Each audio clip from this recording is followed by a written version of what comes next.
Patrick Troughton, the second Doctor. And I've gone for John Pertwee, the third Doctor. Ooh, okay. So I've put Patrick Troughton here because, like what Ronnie said, he was the first new Doctor. Yeah. So I'm pretty sure back in the day it was very hard for an audience to accept it. But it works. He works. He's so funny. He's very cunning and like sort of like Sylvester McCoy, like sort of quite cunning, isn't he? Yeah, he's like always thinking of a plan or a thing to do. Yeah, and when he's like, "Oh my word, oh my giddy aunt," that's always very funny. And his chemistry with like Fraser Irons and it's and I think a lot of episodes with Patrick Troughton have gone missing. That's why, you know. So it's a shame, isn't it? Yeah, I've gone for John Pertwee because he was the first Doctor to actually be on Earth, and so even though Peter Davison showed a human side, more of a scientist, he showed more of a scientific, and like he was part of a unit. Yeah. It showed that the Doctor doesn't just save the Earth and save the planet in outer space. Yeah. He saved Earth many times on Earth itself, and like Bessie, that was a great addition. Bessie was great. It showed the Doctor like his more human side. Yeah. And more action packed as well. Yeah, it like was very like the Venusian karate. Yeah, and I think it was the first time Doctor Who it was actually quite slick and sort of like. Apparently it was colour. Apparently it was based on like. Have you ever heard of Quatermass? Yeah. Apparently it was based on that. I've watched documentaries. Apparently it's based on that. Yeah, and it was very like sort of James Bond, like a spy sort of. Yeah. And he introduced Sarah Jane as well. And Joe Grant. Number 4, I've got John Pertwee, the third Doctor. And I've got Christopher Eccleston, the ninth Doctor. Ooh. So I've put John Pertwee here because he's a very action-packed Doctor, very athletic, but very scientific as well. Like sort of like a blend of what come before, but also adding other things like scientific elements, the action.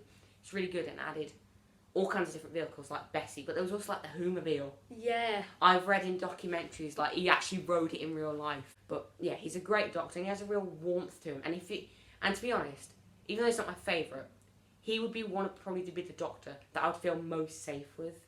Yeah, I agree. Because you instantly think he could protect you. I've gone for Christopher Eccleston. Yeah. Because this is when I actually started to get into Doctor Who when it first came back, and I feel that Christopher Eccleston brought a whole load of new fans to the franchise. That's the point. See, because like people like us, right? I was born the year that it came out, and I started to watch it with Eccleston.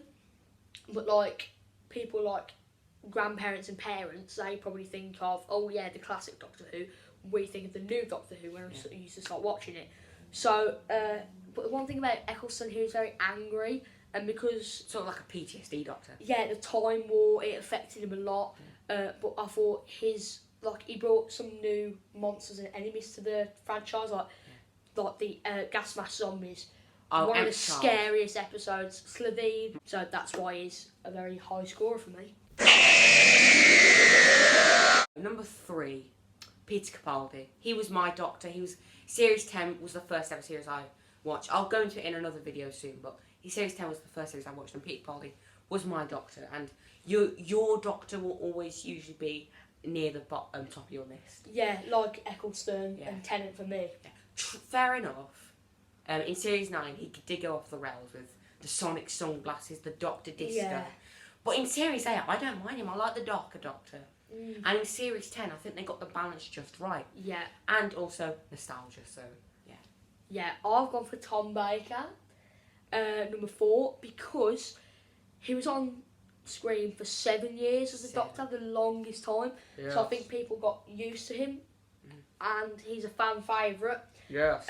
But obviously he's a classic. I didn't grow up watching the classic. I grew up watching the revival, so that's why he's number 3 for me. At number 2, I've got Tom Baker, the 4th Doctor. He's the quintessential Doctor. If you ask anyone on the street, he is the quintessential Doctor. I mean, he's so iconic. The scarf, the hat, the jelly babies, the K9. He introduced K9 to the show. Introduced so many different villains like Davros, the Zygons, the Master. No, that was John Pertwee. But still, he was so funny, so witty. All the right elements of the Doctor are just encompassed. And him and Sarah Jane were great. Him and Leela are great as well. Yeah. Romana. That's the time like his wife at some point it's just very good. Yeah, very good. And if I ever get the chance to meet him, I will. Yeah. So at number 2, I've gone for Matt Smith, the 11th Doctor, because once again, fan favourite. Grew up watching him. One of my favourite Doctors of all time. He was like very new. He brought out like a quirky side to the Doctor. You know, bow ties are cool. Like the jammy dodger, the sonic screwdriver. You know, it's a new design. Yeah. And he brought sort of like a massive reboot that was Series 5, which is easily the best series of modern Who. Yeah, I think that Series 6 is a bit, that's his downside. With Clara, no. To be honest, even though Clara has a very shallow character, I don't mind. I think their chemistry is pretty good. Yeah, it's good. That's why I don't mind Series 7 Clara. But yeah, that's why he's number 2 for me. Number 1, Matt Smith, the 11th Doctor. And I've gone for David Tennant, the 10th Doctor. So Matt Smith, I just think is perfect, practically perfect in every way, to quote Mary Poppins. Okay, so I've gone for David Tennant because it's just like you say, it's just the best. Like I grew up watching David Tennant, Series 6, Series 6 that's Matt Smith, like Series 2, Series 7, I'm going off track. I'm going to do it again. So I've gone for David Tennant because he's just the best, like the best Doctor ever. Sorry. I grew up watching him and like Series 2, Series 3, Series 4. You know, the one thing I don't like about David Tennant is some like episodes like Water on Mars. I love that episode. See, I don't. It's like because I feel like it's a companionless Doctor, which I don't like. Fair enough. The Doctor's Daughter, which is a very good episode, I like that. Yeah. Bit of trivia.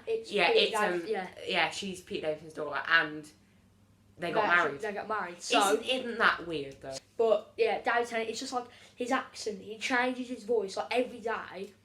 Like I know it might be easy for him, but he changes his voice like from Scottish to English. It's one of the best. So that's why he's takes the top for me. But I put Matt Smith there because he was able to reinvent the show. People thought it couldn't be happened, but he hit the ground running with Series 5. His outfit I love. Yeah, especially Series 7 outfit with the purple. Yeah, with the purple coat. I like that. Yeah. Amy and Rory are great. Yeah. Clara, even though she's paper thin, I still like her chemistry with Matt. And I mean, he's basically an old man in a young man's body, and he just encompasses, like Tom Baker, encompasses everything about Doctor Who. And he's probably one of the most fan favourite ever recorded. Yeah. So yeah, that completes the list. So it's been a long one. Hope you enjoyed it. Hope you enjoyed this 2-part video. Make sure you like, subscribe, comment to not only my channel but this geezer's channel. Yeah, if you don't, I'll be very grr. Yeah.